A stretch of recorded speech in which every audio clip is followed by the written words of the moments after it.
베드로전서 1장 18절과 19절 같이 합독 읽겠습니다. 시작. 너희가 알거니와 너희 조상이 물려준 헛된 행실에서 대속함을 받은 것은 은이나 금같이 없어질 것으로 된 것이 아니요 오직 흠없고 점없는 어린 양 같은 그리스도의 보배로운 피로 된 것이니라. 아멘. 같이 따라 말씀해 주십시오. 그리스도의 보배로운 피. 이런 제목으로 하나님 말씀을 증거하겠습니다. 예수의 피 속에는 생명이 있습니다. 레위기 17장 11절 말씀 보실까요? 육체의 생명은 피에 있음이라. 내가 이 피를 너희에게 주어 제단에 뿌려 너희의 생명을 위하여 속죄하게 하였나니 생명이 피에 있으므로 피가 죄를 속하느니라. 아멘. 또한 예수의 피 속에는 죽은 것이 살아나는 신비로움이 있다라고 하는 것을 말씀하고 있습니다. 우리 한번 요한복음 6장 53절 말씀 같이 읽겠습니다. 예수께서 이르시되 내가 진실로 진실로 너희에게 이르노니 인자의 썰을 먹지 않고 인자의 피를 마시지 아니하면 너희 속에 생명이 없느니라. 내 살을 먹고 내 피를 마시는 자는 영생을 가졌고 마지막 날에 내가 그를 달리시 살리리니 내 살은 참된 양식이요 내 피는 참된 음료로다. 내 살을 먹고 내 피를 마시는 자는 내 안에 거하고 나도 그 안에 거하나니. 아멘. 예수님께서 성찬식의 비밀을 말씀하신 내용입니다. 너희들이 먹고 마시는 이 떡, 이것은 곧 내 살이다. 너희들이 마시는 이 피, 이 포도주 잔은 곧 내 피를 상징하는 것이야. 그래서 내 살을 먹고 내 피를 마셔야만 너희가 내 안에 거하고 나도 너희 안에 거하여 너희가 생명, 하나님의 생명을 얻어 살 수가 있는 것이다. 주님께서 말씀해 주신 것입니다. 제가 목사로 살아본 지가 30년이 됐습니다. 그래서 가만히 생각해 보니까 이제는 하나님의 눈치를 제가 조금 보게 됐습니다. 하나님께서 무엇을 기뻐하는지 무엇을 싫어하는지에 대해서 눈치를 좀 보게 됐다, 그 얘기인 것이죠. 하나님이 기뻐하는 것이 무엇이고 하나님이 아주 싫어하는 것이 무엇인지를 조금씩 발견해 가고 있습니다. 또한 영혼이 사는 것이 무엇이냐, 죽은 영혼이 살고 시들시들한 영혼들이 다시 한번 새 힘을 얻어서 하나님의 은총을 누리는 것이 뭐냐, 그거를 조금 알게 되었고요. 또한 성도들이 과연 이 주일날 무엇 때문에 하나님께 나와서 예배를 드리게 되었는가, 무엇 때문에 지금 이 자리에 앉아 있는가, 그 의미와 목적에 대해서도 조금씩 알아가고 있고요. 또한 성도들이 지금 무엇이 필요한지 그것을 알게 됐습니다. 그러다 보니까 세상의 학문이나 세상의 뉴스, 세미나, 세상의 선생님이 가르치는 여러 가지의 세상의 방편을 가지고서는 사람이 살 수가 없습니다. 영혼이 죽은 자에서 생명으로 옮겨질 수도 없고 내 속에 하나님의 생명이 부어지는 통로가 그것이 아닌 것을 알게 되었기 때문에 저는 하나님의 눈치를 보면서 하나님의 말씀을 전하게 됩니다. 짧게 드리는 이 말씀을 통해서 영혼이 소성해야 되고 하나님을 만나야 되고 하나님의 은혜를 입어야 되는데 너절하게 세상의 뉴스나 말하고 있고 지식을 전달하고 또한 세상에 돈 버는 법을 가르쳐 줘봤자 또 다른 목마름이 그 영혼 속에 자꾸 생기는 것입니다. 그래서 영혼이 진짜 사는 길은 예수를 만나는 것입니다. 예수의 피와 예수 그리스도의 육체인 말씀을 먹어야만 사람이 사는 것이기 때문에 짧게 말씀을 드리는 이 시간에 여러분의 영혼이 살아나고 여러분의 심령이 다시 한번 소성함을 얻고 힘을 얻게 되기를 예수님으로 축복합니다. 오늘 하나님 말씀 속에서 예수 보혈에 대한 가장 중요한 7가지의 약속을 증거하려고 하니까 예수의 피에 어떤 의미가 있는지를 살피시기를 바랍니다. 첫째로 예수 보혈의 역사는 대속하심이 있다라고 하는 것입니다. 같이 합시다. 예수 보혈에는 대속하심이 있다. 베드로전서 오늘 1장 18절 이하 다시 읽겠습니다. 너희가 알거니와 너희 조상이 물려진 헛된 행실에서 대속함을 받은 것은 은이나 금같이 없어질 것으로 된 것이 아니요 오직 흠없고 점없는 어린 양 같은 그리스도의 보배로운 피로 된 것이라. 대속이라고 하는 것은 대신하여 그 값을 치른다라고 하는 의미가 있습니다. 그래서 예수님이 우리의 죄값을 대신하여 치르셨다라고 하는 것입니다. 대속이라고 하는 것은 영 죽을 죄에서 해방을 받는 것입니다. 구원을 받는 것입니다. 그것은 오직 예수님의 보혈로만 가능한 것이다, 그런 것입니다. 예수님의 피 흘리심을 인하여 대신 값을 치르는 것이기 때문에 나를 대신하여 치르신 그 대속의 은혜를 우리의 마음속에 믿음으로 받아들이면 그 속에 하나님의 은혜가, 생명이, 구원이, 은총이 임하게 되는 것입니다. 첫 번째 아담은 그 지은 죄와 형벌의 값으로 사람들에게, 그의 후손들에게 죄와 허물과 사망과 심판, 가난과 저주, 실패를 갖다 주었습니다. 또한 악한 마귀에게 도둑질 당하고 죽임을 당하고 멸망시킴을 당하면서 인생살이가 한숨과 탄식 속에 살아갈 수밖에 없는 그런 인생으로 유산을 남겨주었습니다. 그러나 두 번째 아담으로 오신 예수님은 살리는 영인 것입니다. 예수님, 그분은 자신의 몸을, 십자가의 몸을 찢고 피 흘려 죽으셔서 그 십자가의 대속 죽음의 완성을 이루셨는데 마지막으로 외친 말씀이 뭐예요? 내가 다 이루었다. 아멘 할까요? 그것을 이렇게 해석할 수 있습니다. 내가 대신하여 그 값을 다 치루었다.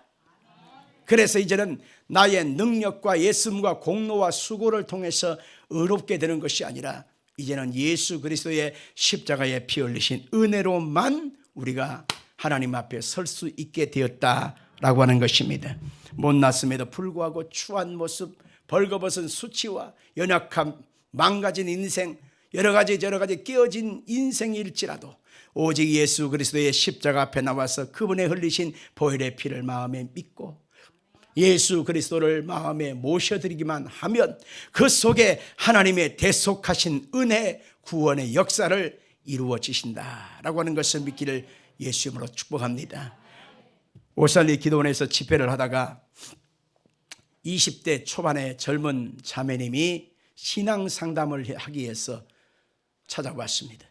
그런데 그 자매님은 얼굴이 얼마나 예쁜지요. 대학교를 다니다가 지금 쉬고 있답니다. 얼굴이 참 고왔어요. 그런데 앉는 순간부터 하염없이 울기만 하는 것입니다. 그러면서 울음을 그치고 나서 하는 말이, 목사님, 제가요, 죄가 너무 많은가 봐요.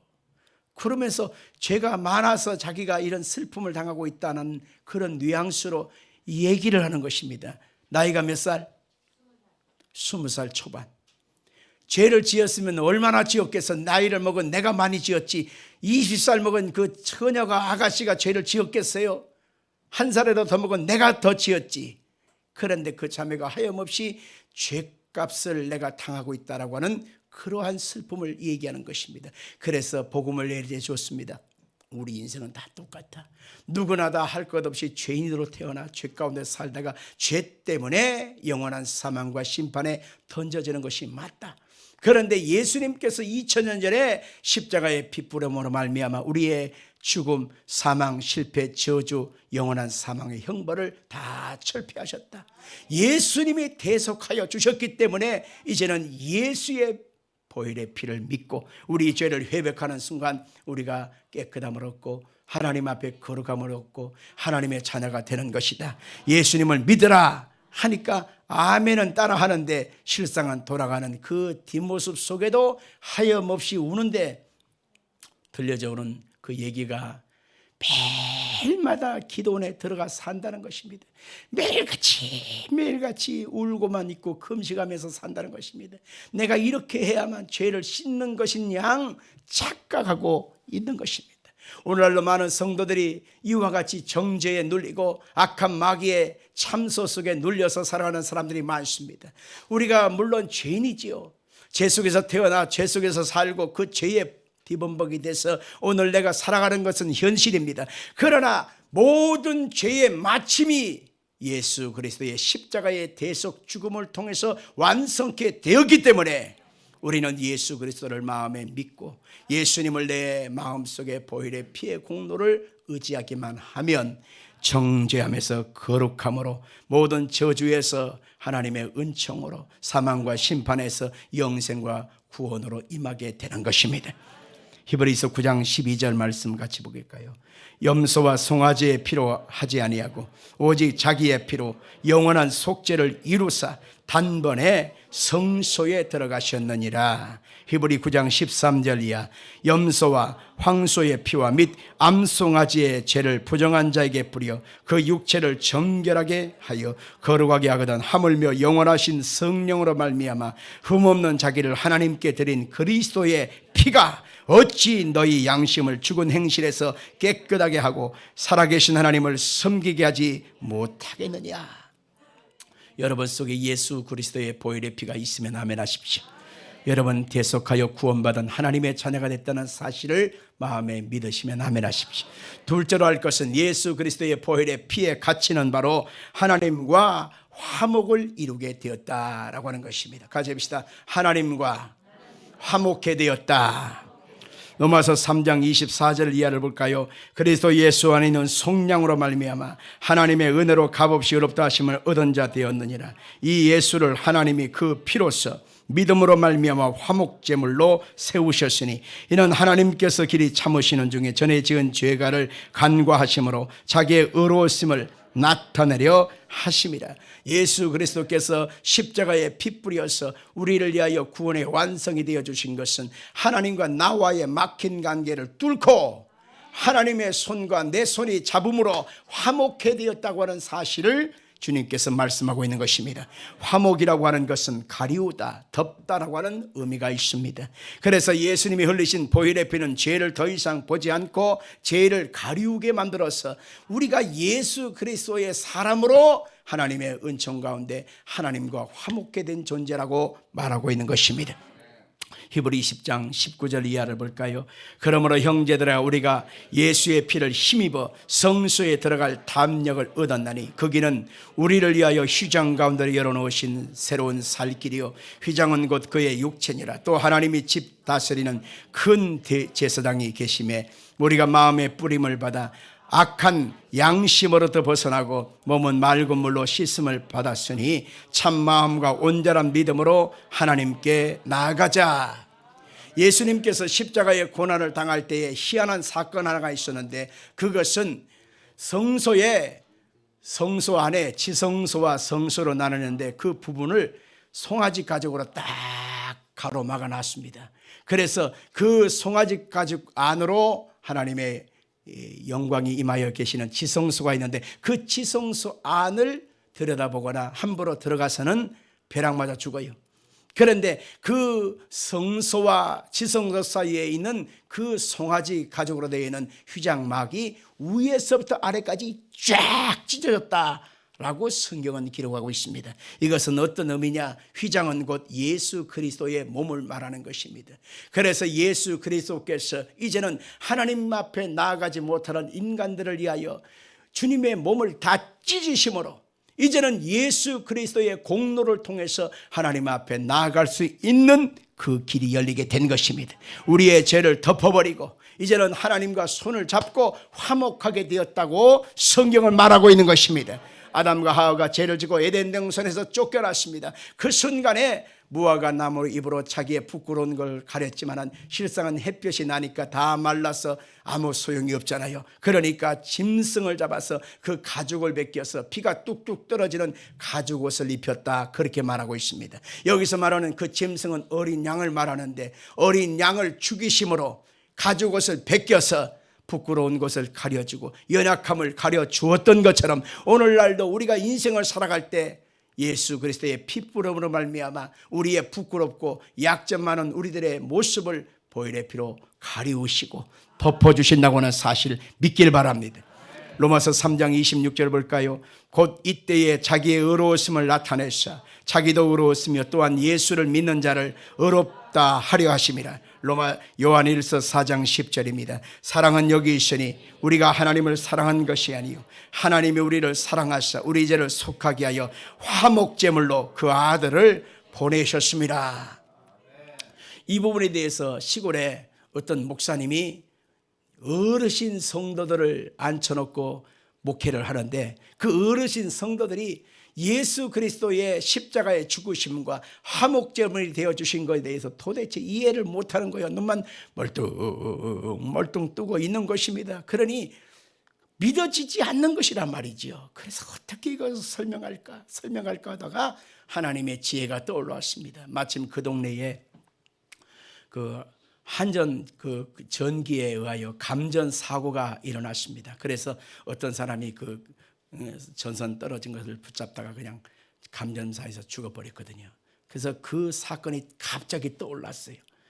그래서 여러분들이요, 우리 주님 예수님께서 십자가에 몸을 찢고 피 흘려 죽으심으로 한 손, 하나님의 손을 잡으셨다. 그리고 우리 죄인된 우리의 손을 잡으셨다.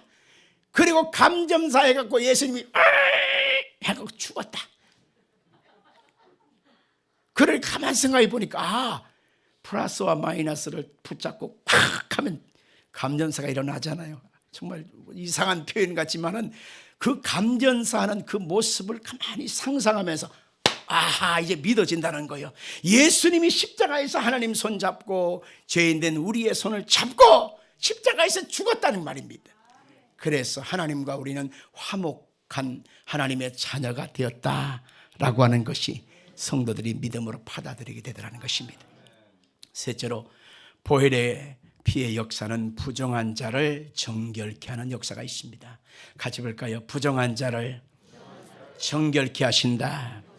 요한일서 1장 7절 이하를 볼까요? 그가 빛 가운데 계신 것 같이 우리도 빛 가운데 행하면 우리가 서로 사귐이 있고 그 아들 예수의 피가 우리를 모든 죄에서 깨끗하게 하실 것이요 만일 우리가 죄가 없다고 말하면 스스로 속이고 또 진리가 우리 속에 있지 아니할 것이요 만일 우리가 우리 죄를 자백하면 저는 밉보시고 의로우사 우리의 죄를 사하시며 우리를 모든 불의에서 깨끗하게 하실 것이요 만일 우리가 범죄하지 아니하였다 하면 하나님을 거짓말하는 이로 만드는 것이니 또한 그의 말씀이 우리 속에 있지 아니하니라. 아멘. 예수의 피는 죄로부터 죽은 양심을 정결하게 만들어 주는 것입니다. 더러운 자를 깨끗하게 만들어 주는 것입니다. 불의한 자를 거룩한 자로 만들어 주는 것이지요. 히브리 9장 14절입니다. 하물며 영원하신 성령으로 말미암아 흠없는 자기를 하나님께 드린 그리스도의 피가 어찌 너희 양심을 죽은 행실에서 깨끗하게 하고 살아계신 하나님을 섬기게 하지 못하겠느냐. 스가랴 13장 1절 그날에 죄와 더러움을 씻는 셈이 다윗의 족속과 예루살렘 주민을 위하여 열리리라. 아멘. 예수 그리스도의 흘리신 피는 우리 양심으로 지은 그 죄, 켜켜이 숨어있고 감춰져 위장하고 있는, 분장하고 있는 우리의 죄를 보혈의 피로 깨끗하게 씻어줄 수가 있는 것입니다. 사람은 감정이, 그 양심이 사람마다 다 있거든요. 그래서 양심의 뜨끔뜨끔한 죄를 무마시키게 하여 자기의 선행을 가지고 위장합니다. 남을 구제하면서 그 양심의 죄를 위장합니다. 착한 일을 하면 양심의 죄가 씻음받는 것처럼 남을 향하여 구제하고 뭔가의 선행을 행하고 그렇게 사랑합니다. 그러나 그것은 위장하는 것이지 그렇다고 해서 우리의 양심에 지은 죄를 씻을 수는 없는 것입니다. 아담의 후손이 죽은 다음에 하나님 앞에 타락한 다음에 세 가지의 사망을 이루게 됐습니다. 그 사망의 첫 번째는 영이 죽은 건데 그 영은 바로 하나님과의 관계성이 있어요. 영이 살아있어야 하나님을 예배하고 하나님의 성원을 부르고 하나님의 은총 속에 하나님과 교제하게 되어져요. 그리고 혼이 있는데 그 혼은 양심 이성이라고 생각할 수 있는데 그 양심 이성 혼이 산산조각 난 유리조각처럼 완전히 파괴되고 말았습니다. 그래서 이중인격, 다중인격, 그러면서 사람의 양심 속에 있는 여러 가지의 악한 심성의 모습을 볼 수가 있습니다. 물론 선도 있지요, 의도 있지요, 깨끗함도 있지요. 그러나 더욱더 악한 모습이 우리의 양심 속에 들어있다는 것입니다. 그래서 은연중에 거룩한 예배를 드리다가도 그냥 내 발등을 밟고 누가 나에게 뒤통수에 욕 한마디 날리면 그냥 나는 받은 만큼 갚아주는 것이 아니라 10배, 20배 갚아주고자 하는 그런 악한 심성이 사람마다 들어있다, 그 얘기입니다. 어린아이가 그러면 천사인가요? 아니에요. 어린아이도 역시 죄인의 모습으로 태어났기 때문에 그 어린아이가 가르쳐 준 적도 없고 배운 적도 없고 엄마 품에 앉아 있음에도 불구하고 그 어린아이도 죄인의 한 사람이기 때문에 엄마를 괴롭히는 짓거리는 골라서 하잖아요. 낮에 실컷 자고 밤에는 안 자잖아요. 엄마 못 자게. 이빨이 나기 시작하면은 엄마의 젖꼭지를 그냥 세게 깨뭅니다. 왜? 아파 죽겠는데 왜 깨물어요? 그게 죄인의 속성입니다. 가르쳐 주지도 않았는데 욕을 배우고 거짓말을 배우고 이기주의를 배웁니다. 여러분, 이것은 배운다기보다는 실상은 그 속에서 숨어있는 죄의 속성을 말하는 것입니다. 그것이 점점 자라서 자기 이기주의 되고 자기의 끊임없는 올무가 되어서 스스로 그렇게 살아가는 그런 자기의 버릇 습관이 돼서 80 죽을 때까지 그렇게 살아가는 모습입니다. 양심의 죽은 모습, 또 하나는 육체에는 병들고 상하고 나중에는 영원한 사망과 심판에 던져지는 것입니다. 사람은 타락한 순간에 전인 타락입니다. 영혼도 죽고 양심도 죽고 육신도 병들어 죽는 것입니다.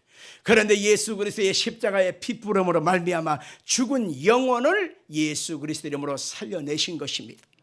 피뿌리심으로 말미암아 사망에서 건져내신 것입니다.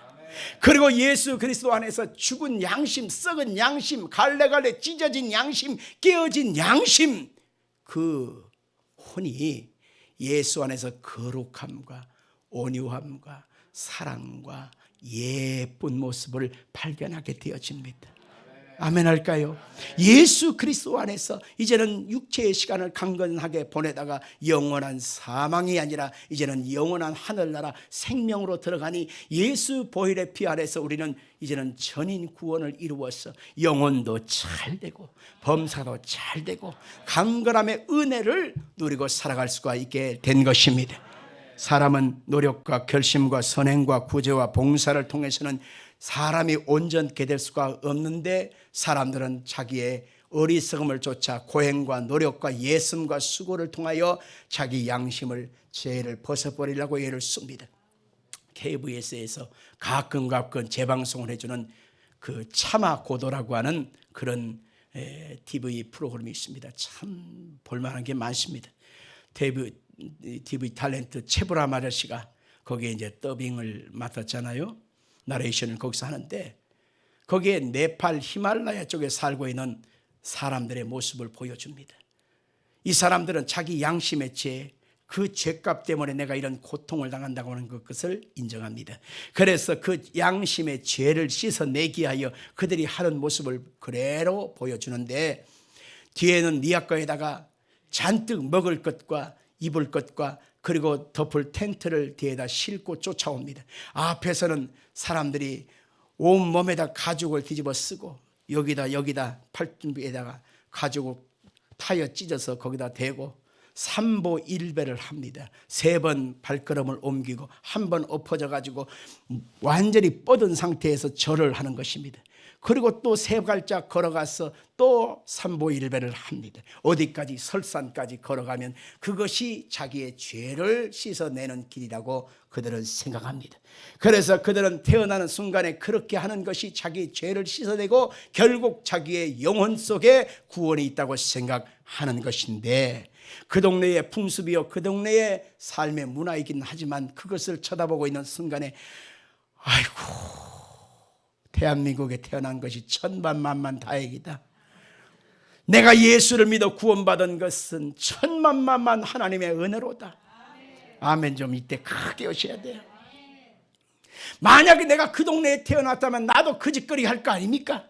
그것이 그들의 죄를 씻는 길이라고 생각하니 태어나는 순간에 죽을 때까지 그거 하다가 길거리에 가다가 굶어 죽고 얼어 죽고 그리고 병들어 죽고 그리고 죽는 거예요. 결국 끝에 갔지만은 그들은 영생과 구원도 얻지 못한 채 영원한 사망과 심판에 던져지니 얼마나 안타까운지요. 성경은 말하고 있습니다. 내 백성이 지식이 없으므로 망하였도다. 내 백성이 하나님의 구원의 길을 알지 못함으로 망하였도다. 구원은 예수에게서 나는 것입니다. 예수 보혈의 피로 말미암아 우리 죄를 속량한다. 하나님 앞에 정결케 된다. 성경은 말하고 있는 것입니다. 로마서 8장 30절 이하를 같이 보겠습니다. 또 미리 정하신 그들을 또한 부르시고 부르신 그들을 또한 영화롭게 하시고 의롭다 하신 그들을 또한 영화롭게 하셨느니라. 그런즉 이 일에 대하여 우리가 무슨 말 하리요? 만일 하나님이 우리를 위하시면 누가 우리를 대적하리요? 자기 아들을 아끼지 아니하고 우리 모든 사람을 위하여 내주시니가 어찌 그 아들과 함께 모든 것을 우리에게 주시지 아니하겠느냐? 누가 능히 하나님께서 택하신 자들을 고발하겠느냐? 의롭다 하신 이는 하나님이시니 누가 정죄하리요? 죽으실 뿐만 아니라 다시 살아나신 이는 그리스도 예수시니 그는 하나님 우편에 계신 자요 우리를 위하여 간구하시는 자신이라. 아멘 합시다. 예수 그리스도의 십자가의 핏뿌림은 장난이나 어떤 동화책의 이야기가 아닙니다. 그분은 십자가에서 핏뿌려 죽으셔야만 그의 백성들에게 구원을 주고 용서를 주고 사랑을 주고 의를 이롭게 하실 수가 있기 때문에 그렇게 하신 것입니다. 넷째로 예수 보혈의 피의 공로는 하나님 앞에 우리가 의롭게 거룩하게 되어지는 증거인 것입니다. 히브리 13장 12절 볼까요? 그러므로 예수도 자기 피로써 백성을 거룩하게 하려고 성문 밖에서 고난을 받으셨느니라. 정결이라고 하는 것은 일생활에서 죄가 제거되어지다. 그 다음에 거룩이라고 하는 것은 하나님이 인정하시는 사람, 이런 뜻인 것입니다.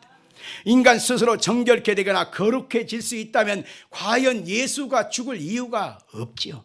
그런데 인간 스스로는 거룩하고 정결하게 할 수가 없기 때문에 하나님의 아들 예수님이 인간의 몸을 입고 오셔서 우리 인간의 죄를 뒤집어 쓰고 대신하여 십자가에 죽으신 것입니다.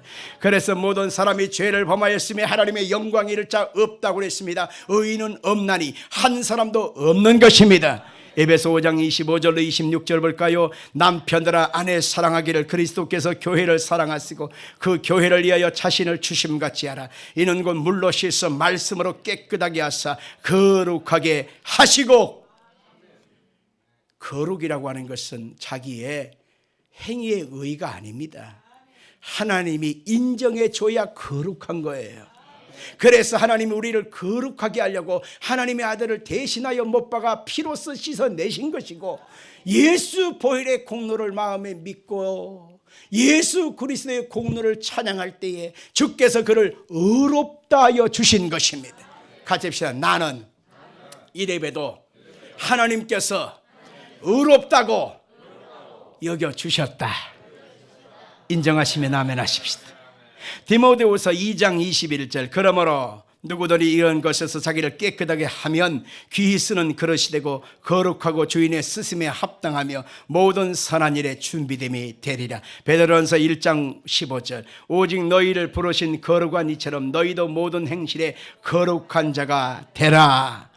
양심으로 내가 거룩해야지, 깨끗하게 살아야지, 하늘을 향하여 한 점 부끄러움 없게 인생을 살아야지 결단하고 결심한다고 해서 사람이 거룩하고 의롭게 되는 것이 결단코 아닌 것입니다. 보혈의 피를 덧입고 예수의 보혈의 피의 은혜 속에 있을 때만이 하나님이 그 사람을 의롭다고 여겨주시고 하나님의 심판에서 우리를 건져주는 역사가 있는 것입니다. 출애굽기 13장에 보면 12장 13절의 내용은 애굽의 10가지 재앙을 내리시는 장면의 끝부분 10번째 재앙이 임합니다. 하나님이 장자의 죽음으로 애굽 나라의 모든 장자, 짐승의 장자를 다 쳐서 멸하실 때에 하나님이 힌트를 주셨지요. 너희들이 내 백성이여 구원을 얻기를 원하면 어린 양을 각 사람의 인시드로 잡아서 그 어린 양의 피를 문지방과 좌우 설주에 바르라.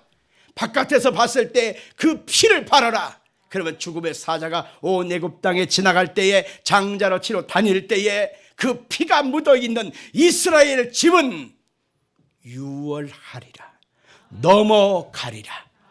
과연 그 다음날 가보니까 장자가 죽어 있는 거예요. 아버지가 장자면 아버지가 죽어 있고 아들 중에 장자가 있으면 아들도 죽고, 짐승의 장자가 큰 애가 태어났으면 짐승도 다 죽어 있는 겁니다. 온 애굽 땅에 곡하는 소리가 진동을 할 때에 이스라엘 백성들, 하나님의 백성들, 어린 양의 피를 발라 그 피 속에 보호함을 받고 있었던 사람들은 한 사람도 상하거나 죽지 않고 모두 다 무사했다고 성경은 말합니다. 그것이 바로 유월절이라고 하는 것입니다. 우리가 흠없고 점없는 어린 양 같은 예수 그리스도의 보혈의 피로 말미암아 우리가 구속 죄사함을 얻고 하나님의 자녀가 되는 은총 속에 거하게 되기 때문에 날마다 예수의 보혈의 피가 내게 덮임받기를 소망해야 합니다. 우리 가정에 예수의 피로 덮어달라고 기도해야 합니다. 내 인생 속에 어둠의 영이 일절 틈타지 못하도록 예수의 피를 부어달라고, 지켜달라고 우리는 그렇게 기도해야만 하는 것입니다. 다시 한번 읽겠습니다. 베드로전서 1장 18절이야. 시작. 너희가 알거니와 너희 조상이 물려준 헛된 행실에서 대속함을 받은 것은 은이나 금같이 없어질 것으로 된 것이 아니다. 오직 흠없고 점없는 어린 양 같은 그리스도의 보배로운 피로 된 것이다. 동의하시면 아멘 하십시오. 마음에 그것을 믿으시면 아멘 하십시오. 예수 그리스도의 핏부림의 은혜가 바로 나를 생명으로 인도해 가는 것입니다. 다섯째로, 예수 보혈의 역사는 그 백성을 지성소로 이끌어 갑니다. 히브리 10장 19절입니다. 시작. 그러므로 형제들아, 우리가 예수의 피를 힘입어 성소에 들어갈 담력을 얻었나니 그 길은 우리를 위하여 휘장 가운데로 열어놓으신 새로운 살 길이요, 휘장은 곧 그의 육체니라. 또 하나님의 집 다스리는 큰 제사장이 계심에 우리가 마음의 뿌림을 받아 악한 양심으로부터 벗어나고 몸은 맑은 물로 씻음을 받았으니 참마음과 온전한 믿음으로 하나님께 나아가자. 예수의 피를 힘입어 성소에 들어갈 담력을 얻었다. 여기서 말하는 성소는 지성소를 얘기하는 것입니다. 함부로 성소와 지성소 사이에 막고 있는 그 휘장을 열고 들여다보거나 아니면 함부로 들어가서는 벼락을 맞습니다. 그렇기 때문에 절대로 들어가서는 안 됩니다. 대속죄의 날 대제사장만이 1년 1회 거기에 들어가서 하나님 앞에 거룩한 예배를 드리고 나와야만 우리가 속죄함을 받는 것이지요. 그 대제사장은 예수 그리스도를 상징적으로 표현하는데 성소와 지성소 사이에 막고 있는 그 휘장을 하나님 자신이 십자가를 통해서 다 찢어내신 것입니다. 그래서 자기 몸을 찢어낸 순간에 누구든지 이제는 예수 그리스도의 이름을 의지하여 하나님의 거하시는 지성소로 나아갈 수 있게 되었다라는 것입니다. 누구들이 예수 이름을 부르게 되었다, 그 얘기입니다. 누구들이 예수 이름으로 말미암아 구원함을 얻게 되었다, 그 얘기입니다. 이제는 힘으로 되지 않습니다. 능으로 되지 않습니다. 돈으로 되지 않습니다. 애씀과 수고로 되지 않습니다. 오직 예수 그리스도의 핏부림으로만 하나님의 구원이 거기에 임하는 것입니다. 히브리서 10장 19절 한번 읽어볼까요? 다시 읽겠습니다. 그러므로 형제들아, 우리가 예수의 피를 힘입어 성소에 들어갈 담력을 얻었나니 그 길은 우리를 위하여 휘장 가운데 열어놓으신 새로운 살 길이요, 휘장은 곧 육체니라. 하나님의 집 다스리는 큰 제사장이 계심에 우리가 마음의 뿌림을 받아 악한 양심으로부터 벗어나고 몸은 맑은 물로 씻음을 받았으니 참마음과 온전한 믿음으로 하나님께 나아가자. 여섯째로, 예수 그리스도의 흘리신 보혈의 피의 의미가 무엇일까요? 그것은 승리의 역사인 것입니다. 따라 말씀해 주십시오. 승리의 역사. 승리의 역사. 요한계시록 12장 11절 읽겠습니다. 또 우리 형제들이 어린 양의 피와 자기들의 증거하는 말씀으로써 그를 이겼으니 그들은 죽기까지 자기들의 생명을 아끼지 아니하였도다. 어린 양의 피와 자기들의 증언하는 말씀으로 그를 이겼으니, 다시 말하면 사탄의 모든 괴계를 예수 그리스도의 핏부림과 말씀으로 이겼다라고 승리를 선언하는 것입니다. 우리가 악한 자, 악한 마귀 앞에서 내 자신이 의로움을 얘기할 수 있나요? 악한 마귀도 영물이기 때문에 우리가 어떻게 살아왔는지를 다 압니다. 양심 속에 묻어있는, 여러분의 감춰둔, 여러분 스스로 부끄러운 그런 죄가 뭔지를 다 알고 있습니다. 너 죄인이잖아. 나는 네가 그때 그 일을 한 걸 알고 있는데, 네가 작년 어느 때에 그때 그것을 한 거 난 기억하고 있어. 이게 바로 사탄의 참소인 것입니다. 이 사탄의 참수 앞에 누군들 자유로운 사람이 있나요? 여기 있나요? 없지요. 배운 사람은 배운 만큼 고등적으로 아주 교묘하게 죄를 짓습니다. 아는 사람은 아는 만큼 고급 죄를 짓습니다. 동의하시면 아멘 하십시오. 잘난 사람은 잘난 사람만큼 아주 잘난 만큼의 죄를 또 짓는 겁니다. 반대로 없는 사람, 연약한 사람은 그만큼 또 죄를 짓는 거예요. 그래 하늘 앞에 우리는 죄인 아닌 사람이 아무도 없는 거죠. 근데 그것을 사탄이 알고 그것을 정죄하는 것입니다. 나는 네가 지은 죄를 알고 있어. 이게 얼마나 무섭고 두려운 얘기입니까? 그래서 사탄의 그 참수 앞에 의로운 사람은 아무도 없는 것입니다. 그런데 어린 양 예수 그리스도의 보혈의 피로 말미암아 우리의 죄값을 청산하신 그 하나님의 아들 예수께서 창세기 3장 15절에 여자의 아들로 오신 그 예수 그리스도가 사탄의 머리를 깨뜨릴 것이요 라고 하는 하나님의 예언의 말씀을 십자가를 통해서 완성하셨기 때문에 우리는 우리의 죄가 있음에도 불구하고 허물만함에도 불구하고 연약함에도 불구하고 약점 투성이임에도 불구하고 하나님께 나올 수 있는 것은 보혈의 피로 우리의 모든 죄의 참소의 증상을 십자가를 통해서 다 철폐하신 것입니다. 그래서 예수 그리스도의 보혈의 피를 덧입고 있는 순간에 악한 마귀는 우리를 더 이상 참수할 수 없어요. 송사할 수 없어요. 고소할 수 없어요. 정죄할 수 없어요. 우리는 하나님의 자녀입니다. 이것을 바로 예수 그리스도 안에 있는 승리를 얘기하는 것입니다. 우리가 예수 이름으로 말미암아 귀신을 내어줄 수 있는 힘이 뭘까요? 내 능력? 나의 이름의 권세? 내 이름의 유명세? 아닙니다. 오직 어린 양 같은 예수 이름을 가지고서 악한 사탄 앞에서 담대히 선포합니다. 내가 예수 이름으로 명하노니 내 안에 예수의 피가 있다. 나를 괴롭히는 어둠의 영들아 떠나갈지어다. 더 이상 괴롭게 하지 마라! 라고 하는 담대함을 가지고 쫓아낼 수 있는 권세가 예수 보혈의 피 속에 있는 것입니다. 요한복음 16장 33절에 우리가 세상의 염려, 어려움, 환난 속에서도 우리가 예수 안에서 승리했다는 것입니다. 읽어볼까요? 이것을 너희에게 이르는 것은 너희로 내 안에서 평안을 누리게 하려 함이라. 세상에서는 너희가 환난을 당하나 담대하라. 내가 세상을 이기었노라. 여기서 말하는 직접적인 환난은 예수 믿는 것 때문에 당하는 여러 가지 영적 핍박을 말하는 것이지만 포괄적으로 보게 되면 우리가 생활의 염려, 먹고 사는 문제, 여러 가지 직장 문제, 물질적인 것, 장애물들, 여러 가지 얽힘과 설킴을 포괄적으로 말할 수가 있는 것입니다. 환난을 당할 때가 많습니다. 염려 많은 세상에 살아갈 때 마음은 움츠러듭니다. 어찌하든지 내 마음은 있게 용기를 내야지, 자신감을 가져야지, 이것을 극복해야지 하지만 현실은 항상 두텁고 무섭고 큰 태산처럼 여겨질 때가 많지요. 그러나 그때마다 내 안에 계신 예수를 발견해야 합니다. 내 안에 계신 예수는 세상을 이겼습니다. 문제를 이겼습니다. 염려를 이겼습니다. 얽힘을 풀어냈습니다. 저주에서 축복으로 바꿨어요. 우리가 예수 안에 있게 되면 세상을 우리가 이긴 자로 살아갈 수가 있단 말입니다. 오늘 성경에서 너희가 환난을 당하라, 담대하라, 내가 세상을 이겼다, 그렇게 말하기 때문에 여러분과 저는 이긴 자로서 오늘 살아가는 것입니다. 요한일서 5장 4절에 봅시다. 무릇 하나님께로부터 난 자마다 세상을 이기느니라. 세상을 이기는 승리는 이것이니 너희의 믿음이니라. 하나님께서 하나님의 아들이심을 믿는 자가 아니면 세상을 이기는 자가 누구냐? 세상을 이기는 승리, 이것은 우리의 믿음입니다. 예수님이 이기셨으니 나도 이겼다는 것입니다. 예수님이 승리하셨으니 나도 승리하는 것입니다. 아멘 하십시다. 쫄지 말고 움츠러들지 말고 내가 세상에서 가장 불쌍한 것처럼 자기 연민에 빠져서 우울증에 시달리지 말고 털어버리십시오. 나는 이래봬도 예수 안에서 복된 자다. 하나님의 은혜와 사랑을 독차지하고 산다. 하나님이 나만 보면 뻑 가신다.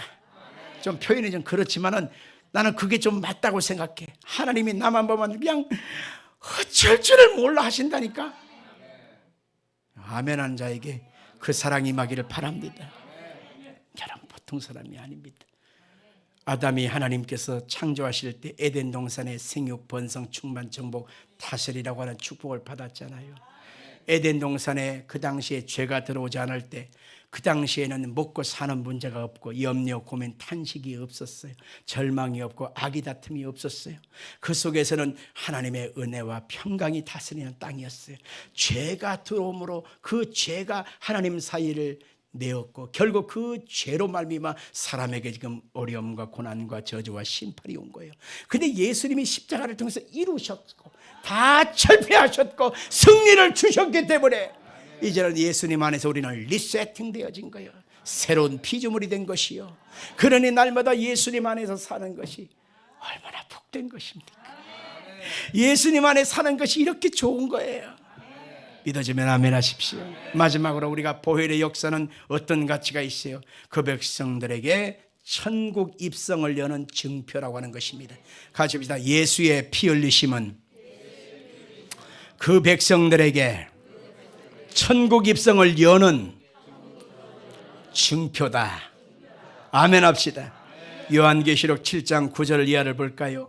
이 일 후에 내가 보니 각 사람 나라와 족속과 백성과 방언에서 아무도 능히 셀 수 없는 큰 무리가 나와 큰 흰옷을 입고 손에 종려 가지를 들고 보좌 앞과 어린 양 앞에 서서 큰 소리로 외쳐 이르되 구원하심이 보좌에 앉으신 우리 하나님과 어린 양에게 있도다니 모든 천사가 보좌와 장로들과 내 생물의 주위에 서 있다가 보좌 앞에 엎드려 얼굴을 대고 하나님께 경배하여 이르되 아멘. 찬송과 영광과 지혜와 감사와 존귀의 능력과 힘이 우리 하나님께 세세토록 있을지어다. 아멘. 장로 중 하나가 응답하여 나에게 이 흰옷 입은 사람들이 누구며 또 어디서 왔느냐? 내가 말하기를 내 주여 당신이 아시니이다 하니 그가 나에게 말하 이르되 이는 큰 환란에서 나오는 자들인데 어린 양의 그 옷을 씻어 희게 하였느니라. 아멘. 하나님의 보좌 앞에 우리가 이르게 되는 날이 오는데 그때에 한 장로가 묻습니다. 이 흰옷 입은 사람들이 누구냐? 그럴 때에 우리 주님께서 말씀합니다. 이 사람들은 어린 양의 피에 그 옷을 씻어 희게 한 사람들이다. 어린 양은 예수의 피로 말미암아 씻음 받는 보혈의 피인 것입니다. 그래서 어린 양의 피, 예수의 피에 그 옷을 씻어서 정결하고 거룩한 옷을 입은 성도들이라고 말하고 있습니다. 그렇습니다. 오늘 여러분과 저는 예수의 피로 말미암아 하나님께 구속고 죄사함을 받아서 하나님의 아들의 나라로 우리를 옮김바 되었으니 우리가 하나님 앞에 서는 순간 우리는 천국에서 예수 그리스도의 보혈의 피를 증거로 내세워야 합니다. 예수의 피. 내게 예수의 피가 있어요. 보혈의 공로로 내가 죄사함 받아 거룩함을 얻은 하나님의 은총의 증거가 여기 있어요. 나를 보지 말고 내게 있는 예수의 피를 보세요. 이러한 천국에 입성한 백성들이 자신 있게 내보일 수 있는 천국의 증표 예수의 피를 여러분 소홀히 여기겠습니까? 꽉 붙잡겠습니까? 대답 좀 보소. 처음으로 다시 돌아가서 처음부터 다시 설교해야 되겠네. 이 예수의 피의 증서가 있어야 하나님 앞에 의로움이 되는데 예수의 피의 증서 그것을 소홀히 여기겠습니까? 귀찮게 여기겠습니까? 하찮게 여기겠습니까? 별것 아닌 것처럼 여기겠습니까? 아니면 귀하게 여기겠습니까? 아멘 하십시오. 바로 이겁니다. 오늘 그 예수의 피 그 공로가 내게 흘러 넘쳐남으로 얻어진 증거 7가지를 우리가 살펴보았습니다. 이것 때문에 우리가 하나님 앞에 설 수 있는 것이고 오늘도 은총을 간구할 수 있는 것이고 하나님의 복과 생명을 누릴 수 있는 것이고 천국 앞에 설 수가 있는 것입니다. 그러므로 예수님이 흘리신 보혈의 피를 날마다 찬송해야 합니다. 예수 보혈의 피로 날마다 덮여달라고 우리는 기도해야 합니다. 나만 구원 얻는 것이 아니라 내 가족, 부모, 형제, 남편, 아내, 자녀들, 손주들, 사이, 며느리, 내 옆집에 있는 사람들까지 예수의 피로 덮어달라고 우리는 그렇게 기도해야 합니다. 예수 그리스도의 보혈의 피의 권세를 내 마음에 끊임없이 확신하고 있는 사람이라면 악한 마귀의 그 참소를 여러분 그냥 둬서는 안 됩니다. 같이 살아서는 안 됩니다. 악한 마귀는 도둑놈이에요. 사탄입니다. 아주 나쁜 놈입니다. 그 사탄의 종 귀신들까지 내 몸에 붙어있고 가정에 붙어 있어서는 안 되는 것입니다. 그래서 내가 끊임없이 예수 이름의 보혈의 피의 권세를 가지고서 선포해야 한다는 것이죠. 같이 한번 해볼까요? 내가 예수의 피 권세로 명하노니 나의 영혼을 해하고 나의 가족들을 괴롭히고 내 앞길을 괴롭히는 악한 사탄아, 예수 이름으로 명하노니 떠나갈지어다. 물러갈지어다. 너와 나는 상관이 없으니 떠나갈지어다. 물러갈지어다. 다시는 돌아오지 말지어다. 아멘. 이것 하나만 오늘 마음에 간직하고 가도 여러분들은 오늘 주일 예배 잘 나오신 것입니다. 입술에서 찬송이 끊어지지 않게 해야 합니다. 예수 그리스도의 보혈의 피의 권세를 날마다 덧입고 살기를 바랍니다. 우리는 앞서거니 뒤서거니 인생길을 살다가 하나님의 정하심에 의하여 어느 순간에 이사갈 때가 있습니다. 이 땅에서 천국으로, 육신의 세상에서 영혼의 세상으로, 찰나적인 순간에서 이 시간이 영원한 시간으로 우리가 이사를 갑니다. 사람들은 그것을 가지고 사망, 죽음이라고 말합니다. 그 죽음의 순간은 반드시 오게 되는데 그 죽음의 순간을 오늘 하루하루를 우리는 매일 반복하면서 살아가지요. 잠을 자고 아침에 일어나는 것이 바로 죽음을 위한 예행 연습을 하는 것입니다. 우리가 잠자리에 들 때에 매 순간마다 하루를 마지막하는 마무리 기도를 해야 되는데 어떤 기도를 해야 되느냐 하면 내가 예수의 피로 구원받아 하나님의 자녀가 됐고 오늘 저녁에 내가 자다가 영원한 세상으로 이사간다 할지라도 하나님의 아들 예수의 피가 내게 묻어 있으니 하나님의 밝은 날, 영원의 날, 천국의 그날에 내 영혼을 반드시 데려가게 하옵소서. 하나님, 나는 그곳에서 새날을 맞이할 수 있게 주옵소서. 매일같이 그것을 기도해야 됩니다. 아멘 할까요? 그러니까 잠들기 전에 뉴스 보지 마세요. 잠들기 전에 연속극 보지 마세요. 영화 보지 마세요. 게임하지 마세요. 음란 영화 보지 마세요. 왜냐? 꿈속에 나타나. 그 잔상들이 영혼에 자꾸 피해를 주는 거예요. 잠들기 전에는요, 밥을 많이 먹지 않지 않습니까? 잠들기 전에는 과식하지 않지 않습니까? 잠들기 전에 우리가 커피 먹지 않지 않습니까? 왜? 잠을 못 자니까. 바로 그런 것처럼 내 영혼의 안식을 위해서 도움되지 않는 세상 것을 조금 제껴놓으세요. 그리고 내 안에 예수 그리스도 보혈의 피의 권세를 마음에 믿고 사모하십시오. 주께서 여러분의 영혼 속에 생명을 더하여 주시고 은총을 더하여 주실 것입니다. 살아계신